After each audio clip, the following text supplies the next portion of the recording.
it totally occurred to me that I did not explain really well on how to shape these, and that you might want to see that a little bit more. So I made an actual dishing stump, one that you can kind of see what it's like inside there. It's got that dip. It goes down about an inch in the middle to like nothing on the edges. So when you put a flat piece of metal in there, you can bang on it and it will end up curved like this. Hopefully. That's the mission there. So I was going to show you how I'm going to get these pieces on this particular item.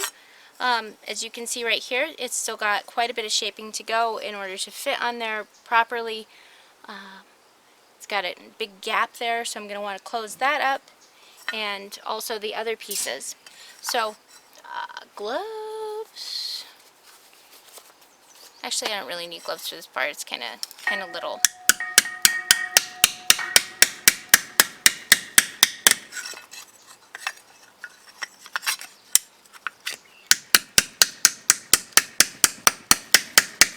And if you're like wondering how to make a stump like this, David Guyton does an excellent tutorial on how to do it. I just did mine with chainsaw, cut a grid in it, this way, deeper in the middle, more shallow on the ends, and then just kind of carved it out with the chainsaw, and then went in again with a chisel and a bunch of different sand paper things to make it nice and smooth. And then I oiled it because, I don't know, I oiled it. I wanted it to be slightly prettier. It's pretty dry and it's already cracking, so it's probably not going to last a super long time, which is fine. It was just something quick, so I would have like a better example for you guys, because, yeah, just in case. So you can see what I'm working with there. So you can see this is just getting turned here. I'm probably going to want a little bit more curve in this part. It's totally fine.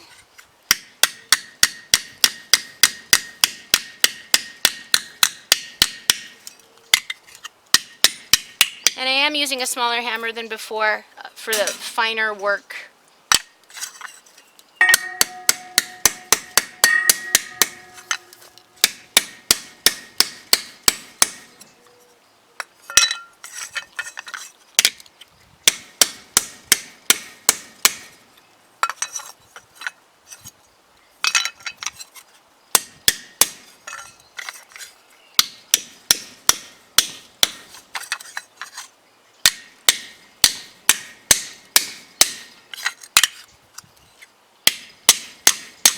And you're going to want to hold it tight in there when you're banging on it, otherwise it'll hop up and it'll pinch your fingers. It's pretty uncomfortable.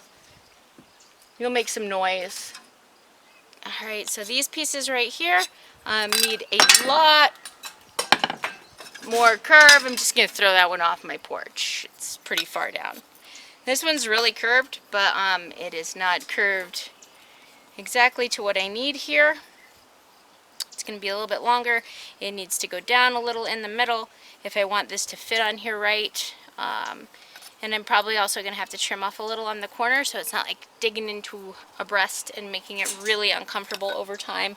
Because that's the thing about these two. You want to make sure whatever you're making is comfortable, because if you're going to be wearing it and it's going to be rubbing on your skin, if you're on the playa, that it's so arid out there and it's so basic and it sucks the moisture out of your skin, and any sort of irritation on it's just going to just quadruple. It's going to be so bad.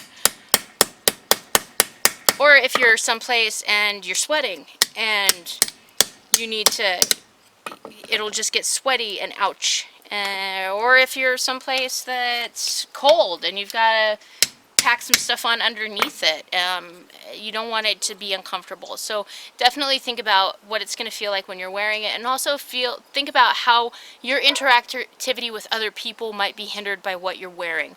I have a top that has a chainsaw all around it. It's like a cage on the front, and that makes it kind of funny to give people hugs, because I'm like, hey, watch out, I'm pokey. If you don't like giving people hugs, then it's probably perfect.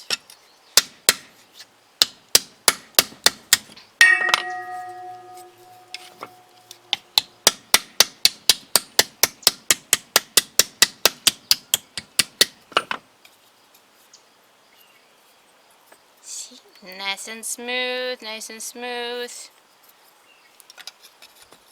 Just the way I want it.